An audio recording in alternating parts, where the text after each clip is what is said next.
Hello, everyone. My name is Austin Heinzelman. I'm a bisexual trans man, and my pronouns are he, him, his. I'm a 19-year-old, and I'm currently studying at University of Central Florida, studying aerospace engineering. I spent over half of my life in Bay County, spending most of my last year in Panama City, being very involved in the local LGBTQ center youth group, ages 13 through 18. Finally, there, I was able to meet many people my age going through similar situations, making me feel comfortable enough to begin my transition with an affirming environment. And later on, I even earned the Nadine Smith Scholarship alongside one of my best friends. I'm 8 months on testosterone now, and I've had top surgery here in South Florida this last December. The Bay County LGBTQ Center was definitely a very important starting foundation in my life to help me not only become a well-rounded individual, but a man with the values I wish to have for my future family. But enough about me. I would like to introduce someone very special. On June 12th, 2016, Brendan Wolf escaped Pulse nightclub when a gunman opened fire, killing his best friends, Drew and Juan, and 47 others. Brendan's mission is to honor these victims' legacies with action. In the aftermath of the shooting, Brendan co-founded and has since served as the vice president of the Drew Project, a nonprofit organization that supports LGBTQ student groups, provides funding for higher education, and enables future leaders in the LGBTQ community. In 4 years, the organization has given over $75,000 in college scholarships, authored the country's most comprehensive Gay Straight Alliance curriculum guide, and sponsored student-led clubs nationwide. Brandon was the first survivor of the Pulse nightclub shooting to testify before Congress. Brandon has touched many lives in Bay County as well. The Drew Project served as a template for the LGBTQ Center of Bay County.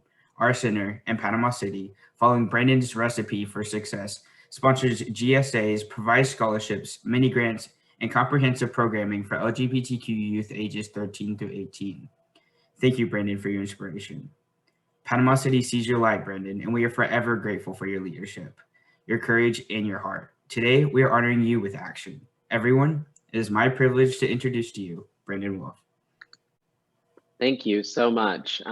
Thank you for your passion, for your perseverance. Thank you for your authenticity. Thank you for living out loud and for your beautiful and kind words. I'm very touched. I'm really grateful to be here. I'm excited that we have this opportunity to be together. Typically, I wouldn't be in Bay County at this time of year. I would probably be, knee deep in legislative session matters. But for better or worse, the COVID world has brought us together on Zoom lines, and so I'm really excited that we get to have a conversation today. And just again, thank you so much, Austin, and to the LGBT Center of Bay County for recognizing the importance of creating pathways for young people. The template that Austin talked about, we're going to talk a little bit about today, how we begin to create pathways for young people from many different identities. But before I do that, I want to take you back a bit in my own life. And I want to preface this first by saying I am not an educator. So if you came here for like a 400 level course and presentation, that's not it. But I did prepare a few slides, so you don't have to just look at my kitchen the whole time. So I'm going to share those now.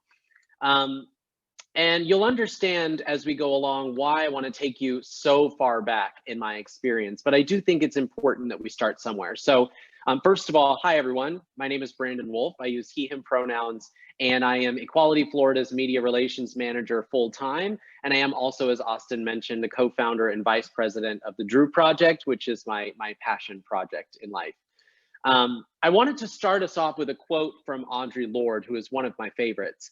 And Lorde says, "There is no such thing as single issue struggle because we do not live single issue lives." That is a concept that is fairly new to me, and I think fairly new to a lot of people in this country and beyond.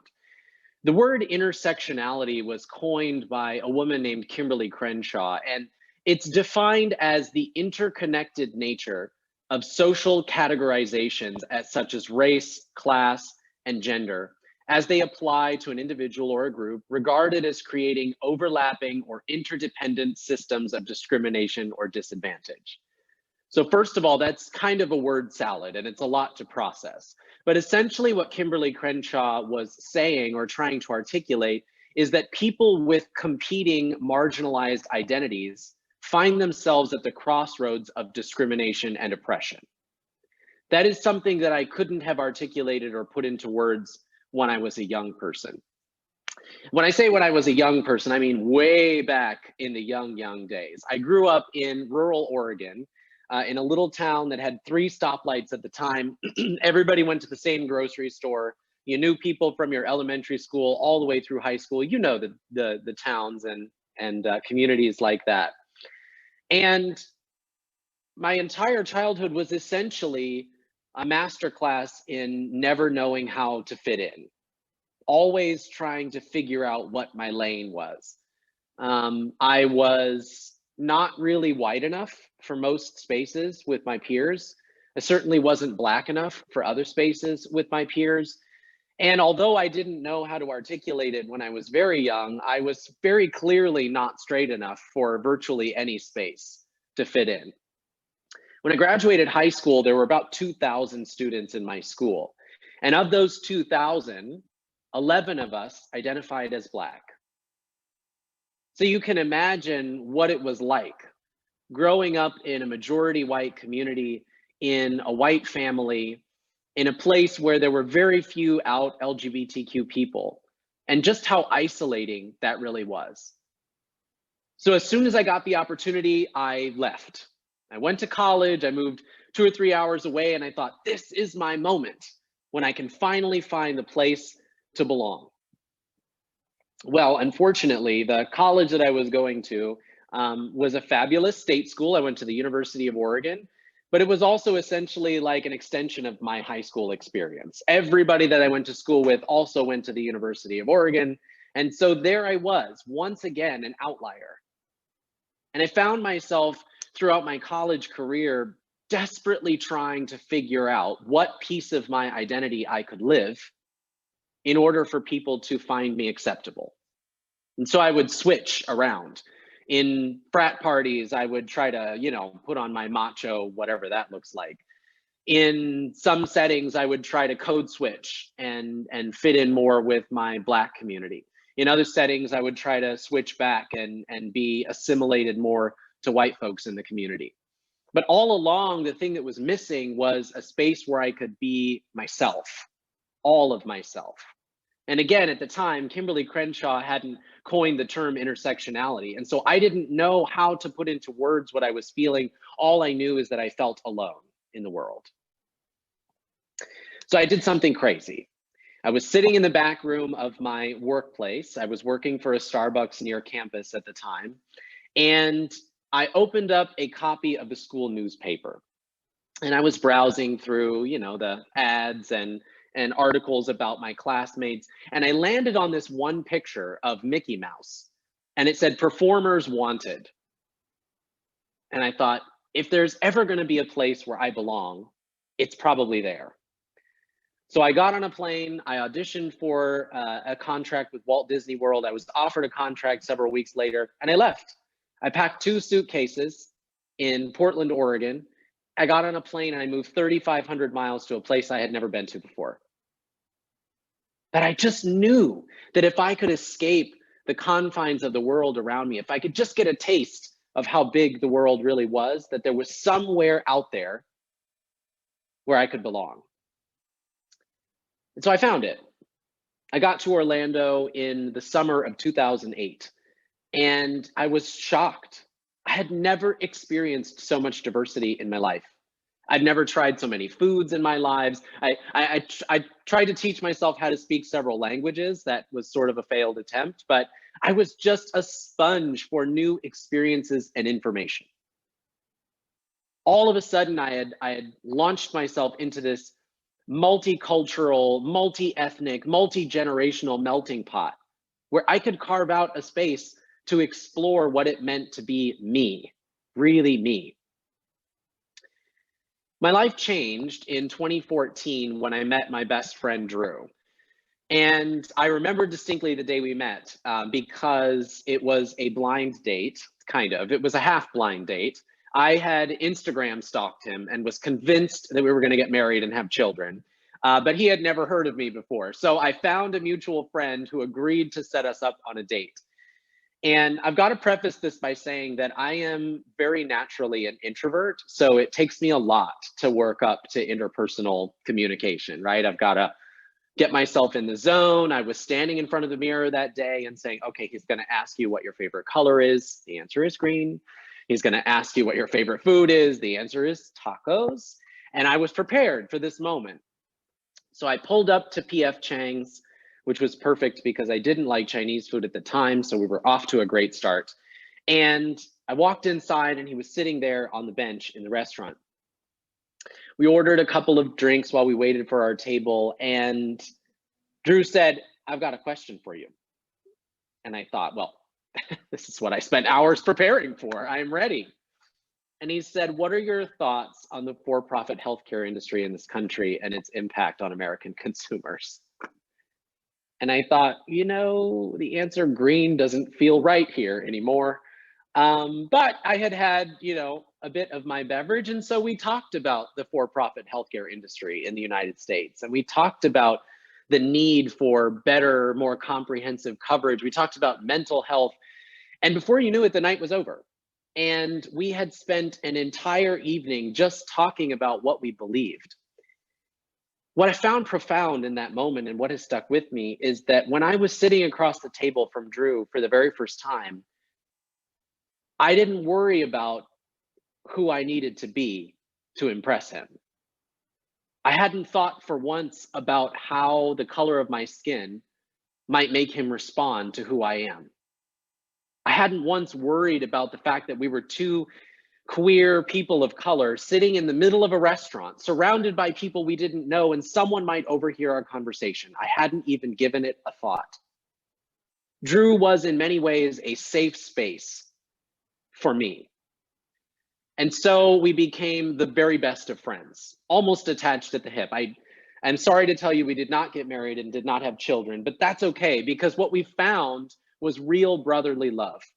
For the first time in my life, I felt like I had a chosen family that valued me for all of me. Drew was the first person to challenge me, to explain why I believe the things I believe. He was the first person to tell me that it's okay to be proud of all of who you are. He's the first person who taught me that it was okay to love myself without having to change myself. And so we did all the things that best friends do. We traveled the country together. At one point, Drew sort of moved me into an apartment next door to him. I'm not sure how he finagled that, but before long, we were next door neighbors. I could peek out my window and see if he was home. And in 2015, he met his partner, Juan. Now, like any good protective best friend, I was immediately very skeptical of Juan, of course. I made funny nicknames for him. I gave him the wrong address to a restaurant one time to see if he would actually show up. But the truth was, if you loved Drew, it was impossible not to love Juan because they were one and the same. They had that same shameless optimism about the world. They had that same unwavering belief that you could be all of yourself, even when it was messy, even when it was sloppy, even when you made mistakes, and know that you had a group of friends to support you. So I'm sharing some pictures here of Drew and Juan and myself. The top left one is from New Orleans. The bottom right is in Drew's living room. We did everything together. We went on trips across the country. Our favorite time was actually New Year's Eve, when we would pick a new city, travel to it with just a suitcase and whatever cash we had stuffed into our wallets, and make New Year's resolutions based on the things that we wanted to achieve together. I had, for the first time in my life, found what it meant to belong. Without being able to articulate what Kimberly Crenshaw was talking about, I had solved my intersectionality. I had found that place in life where I had the right kind of resources and support to live as all of myself without having to hide something. We call June 11th in my circle of friends the last normal day of 2016. And by all accounts, it was normal. I remember it was a Saturday. There was a heap of laundry to do, and so I was knee deep in socks and underwear. Drew and Juan had taken the day to go on a date to SeaWorld. And I remember, as you can tell by these photos, they're almost like annoyingly photogenic, the kind of people where you wish someone would look at you when all three of you are in the room. And so I remember them taking selfies in front of roller coasters and angrily liking their photos, wishing that I could be there with them. As the day wound to a close, we did the most normal thing. I texted my best friends. It had been a long week of work. I had just gone through a really difficult breakup, and I asked them to go get a drink with me. They got to my apartment around 11 o'clock, and we did the most normal of pre-gaming things. We played the same music we always played. We watched the same music videos that Drew also always forced us to watch. I was almost never allowed to play bartender because I make drinks about 2 or 3 times as strong as they should be. But for some reason, I think Drew was feeling the pain of my breakup and allowed me to hold the cocktail shaker for the night. When it came time to leave, we essentially flipped a coin. We opened Uber and just picked the club that was closest. If Drew and Juan were the metaphorical safe place for me, Pulse was the physical safe space for me. It was the first club that I'd ever gone to where I just felt free to be myself. And that night was really no different. I remember us pulling up, it was busy. I remember us going inside and going to the same bartender we always go to and ordering the same drinks we always ordered. I remember dancing and laughing and telling stupid jokes.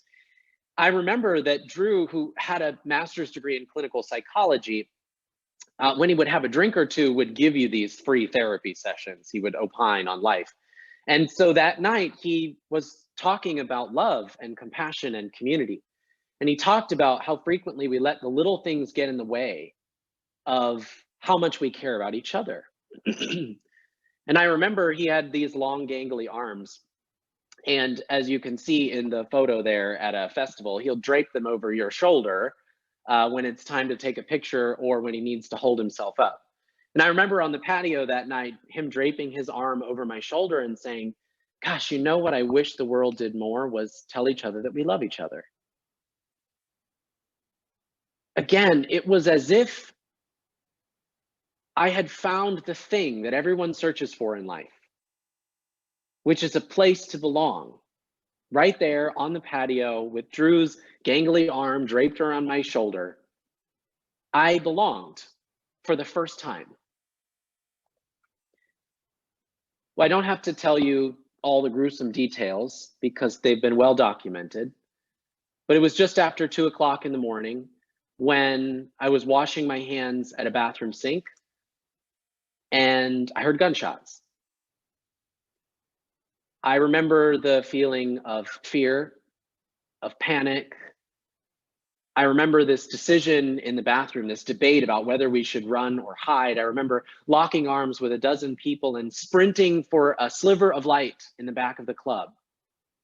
I remember telling myself as we ran not to look left into the dance floor because whatever I saw in there, I was never going to be able to forget. I remember telling myself that I was never going to get to say goodbye to my parents, believing that I was going to die right then and there. And then I remember the relief, the door swinging open, the night air around me, the chaos outside, the running, the screaming, people and blood everywhere. I remember feeling relieved. I had survived. Whatever was happening in that club, I had survived. But it didn't take me long to realize that just as they always were, Drew and Juan, the two happiest, most lovely people that I knew, my brothers, were exactly where they always were, standing in the center of the dance floor, wrapped in each other's arms, one blissful ball of love, when a man filled with hatred and armed with an assault weapon fired 19 rounds into the two of them and killed them both. That was the first time that I really understood what the word heartbreak means. Not the kind you read about in a book or watch on a TV show, but the kind that you think you might not survive. The kind that doesn't let you sleep at night. The kind that hurts physically when you try to move. And I wanted to run away and hide. I thought really hard about what it would mean to just put a blanket over my head forever and pretend like it had never happened. Keep wishing that I will open the door and Drew's face will be on the other side.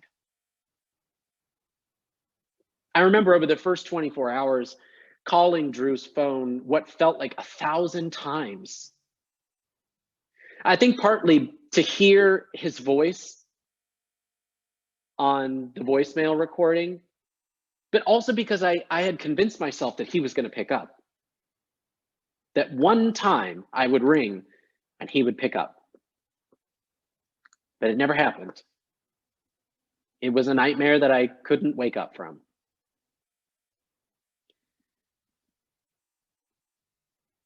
But something happened pretty quickly. And that is, I started to watch and read and listen to what the world was saying about us, about our struggle, about our tragedy.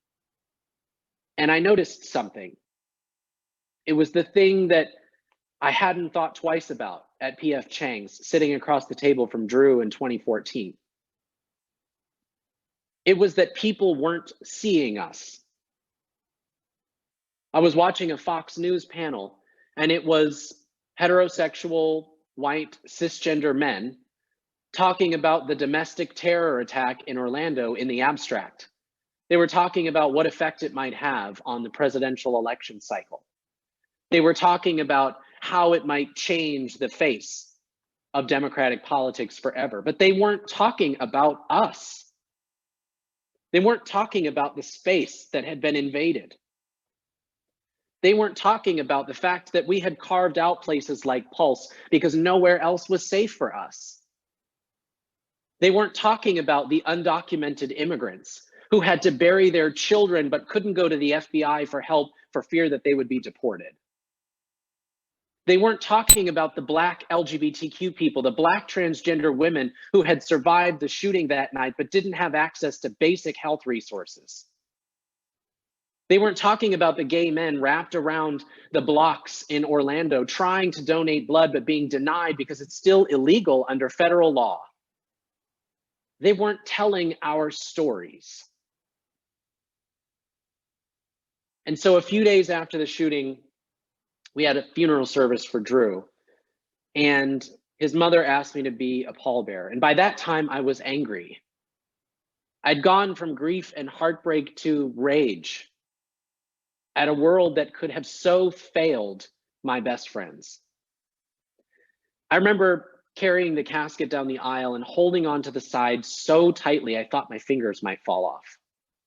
And it's because I didn't want to let go of Drew until I'd found the right words to say goodbye.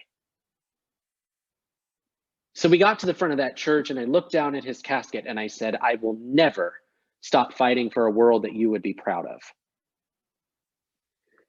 So that's what I've done. For almost 5 years, I have committed myself to the idea that in order for our stories to be told, we have to tell them authentically.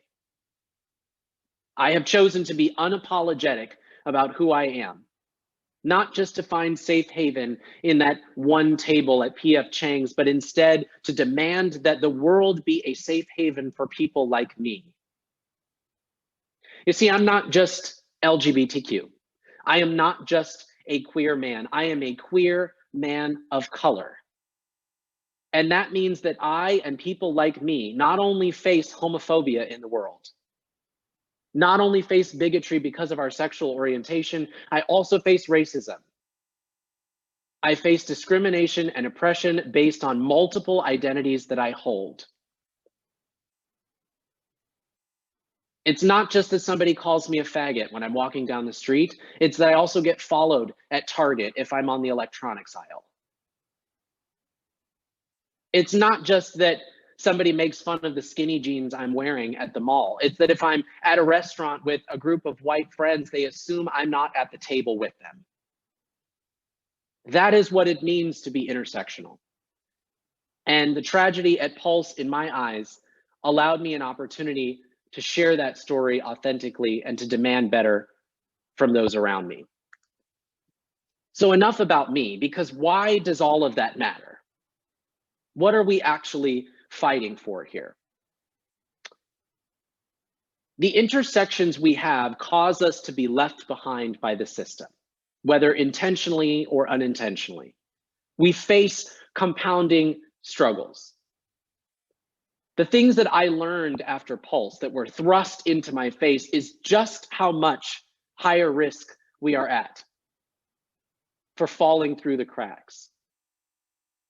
LGBTQ people of color have less access to resources. They have fewer funds that are providing services to them. LGBTQ people have a lack of Spanish language access. And that was true for families and survivors of Pulse. There's a lack of information dissemination into the Black and Haitian and Caribbean communities. When the funding came after Pulse, it went to the places it always went. And there was a struggle. And I can remember groups like Equality Florida and people like Nadine Smith being the ones to redirect attention toward those who needed it the most. When we were at our most vulnerable, it was the same organizations with the same people ready to gobble up all the funds until LGBTQ people of color sat at the table and said, not this time. This time we need you to be there for us.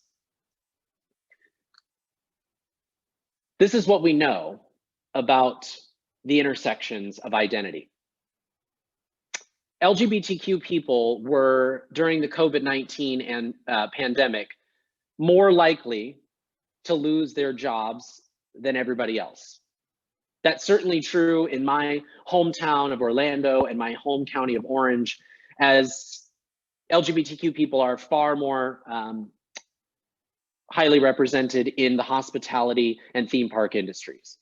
But we also know that it was worse for LGBTQ people of color. In fact, LGBTQ people of color lost their jobs at a 5% higher rate than their white LGBTQ peers. We also know that LGBTQ people obviously continue to be disproportionately impacted by HIV and AIDS. Miami, Orlando, they continue to lead the country in new transmissions. But it's not just one single story. Black transgender people in the United States test positive at 42 times the rate of the general US population for HIV. And they've been systemically blocked from accessing resources. We know that hate violence based on sexual orientation and gender identity are on the rise, and certainly have been on the rise since the 2016 election. But there's more to that story too. LGBTQ people of color made up more than 70% of anti-LGBTQ homicides in 2017. What I'm trying to tell you is that we are all negatively impacted by inequality, but there are people at the intersections of identity who are feeling it the hardest. So what do we do about it? Because I don't want to linger on what's wrong. I want to help us get to solutions. One of the first things that I did in the aftermath of Pulse was to launch the Drew Project. And our mission was really very simple. Drew, in, I think it was the year 2001, was a student at Seminole High School in Lakeland, Florida. And if you know anything about Lakeland, it is not the most LGBTQ friendly place I've ever been. But there at Seminole High School, Drew knew he wanted to do something different. So he launched the school's, He launched the school's very first Gay Straight Alliance Club, a place for LGBTQ students to be themselves. So when we started to think about what the legacy for Drew could be, it was obvious. We would just do what he was doing if he were already here. And that is to create spaces for queer young people to grow. And in our mind, it was really about, I just keep doing that. It was really about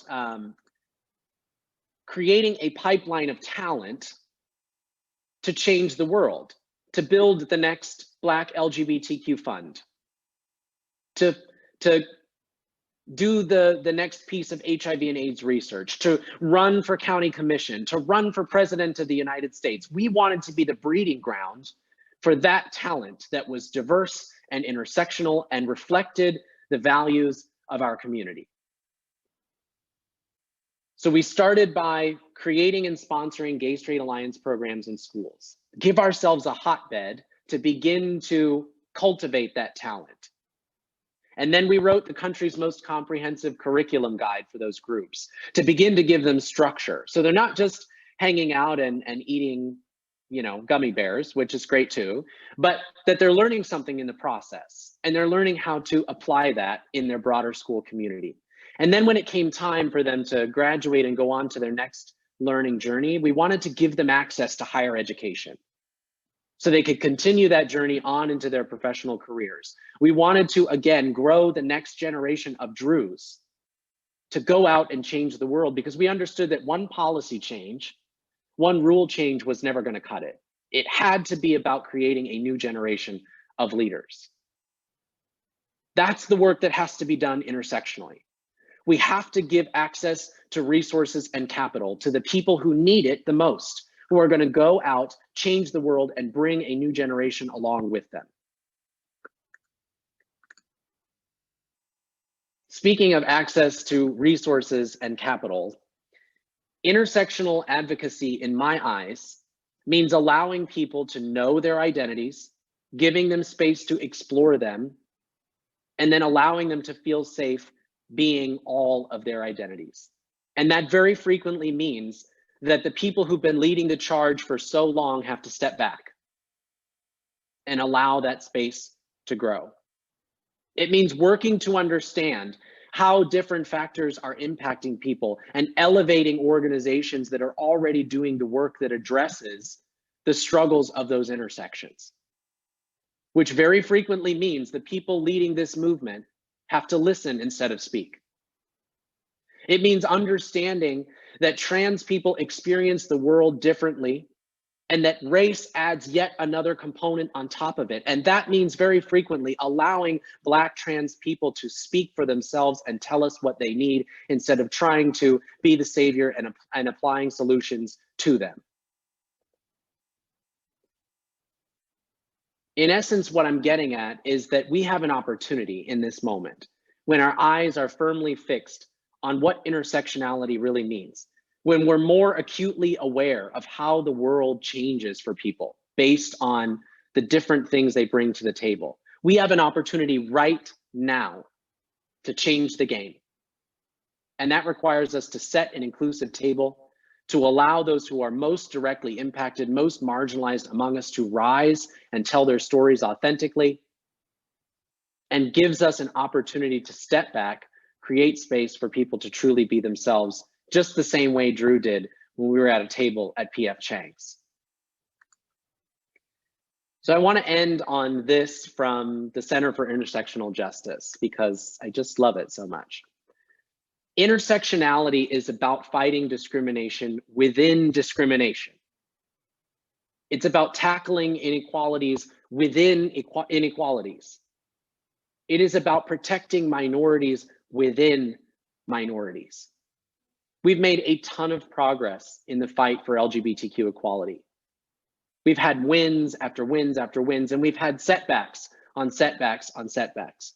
But we are at a pivotal moment when we have the opportunity to lift new voices and create a truly intersectional movement that responds to the crises that are right before us and refuses to leave marginalized people behind. I think about me, young me from back then, the guy who didn't have a place to be himself, who had to go off to college, pack 2 suitcases, and move 3,500 miles away just to feel like he belonged.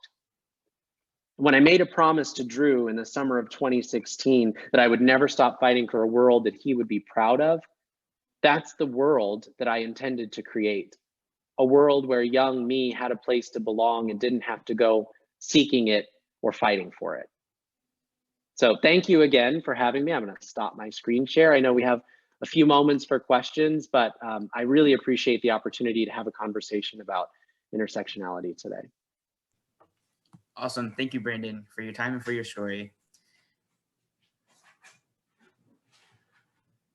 Does anybody have any questions for Brandon? Hey, I'm not sure if it's really a question, Brandon, but I know too that I was pretty much raised in South Florida, and after college I went to California, and it was changing that. Even though I was in a very modern city just outside of Miami, going to Southern California really helped me kind of find some of my niche.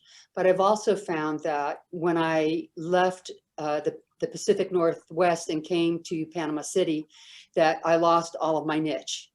And I have to slowly rebuild it. And it's much more difficult now that I'm much older to try to find that, where that intersectionality is and how I can be my authentic self and express the vision that I have. And so I think that for all of us, it's a journey that we learn to be compassionate. Your story was very moving, and I really appreciate the information that you gave me. Once again, my eyes are opened even further into the need for compassion and acceptance in our world today.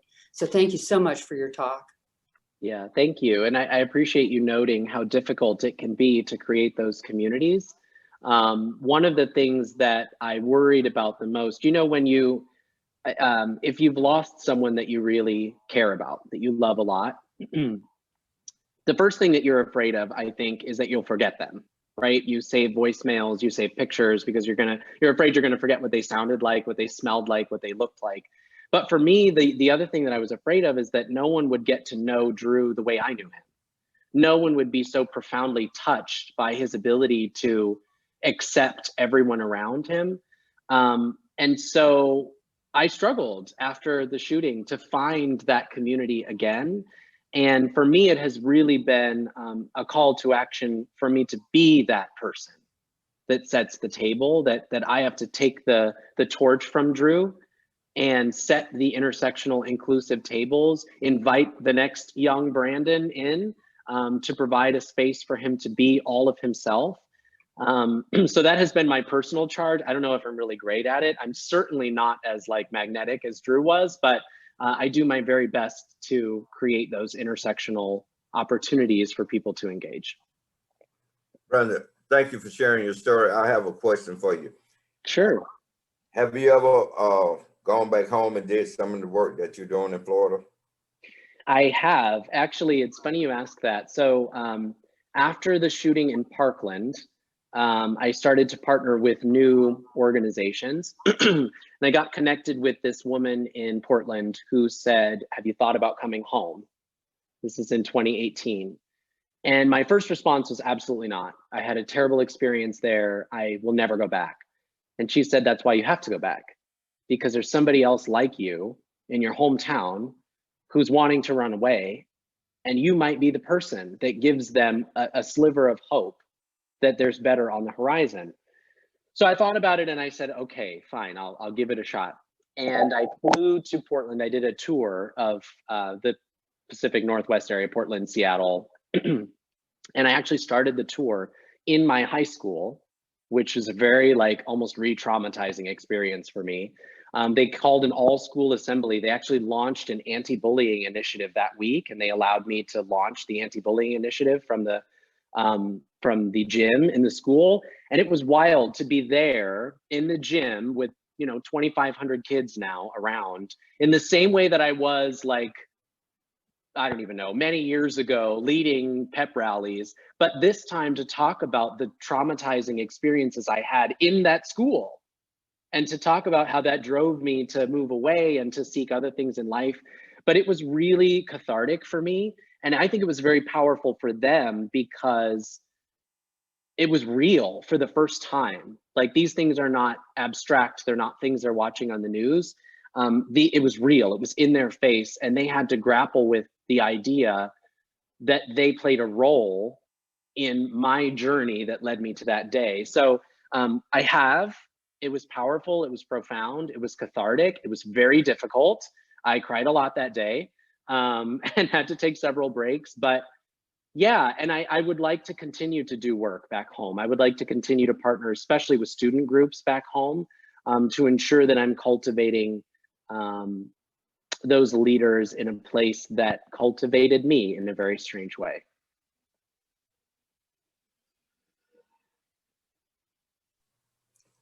Thank you for sharing that. Yeah, thanks. Good question. It is interesting that out of the crucible, you can find strength and renewal, but we can't lose faith and hope when we're in the crucible.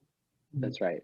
And there are days where that's challenging, but I'm really grateful to have a community that is so supportive and compassionate to hold me up.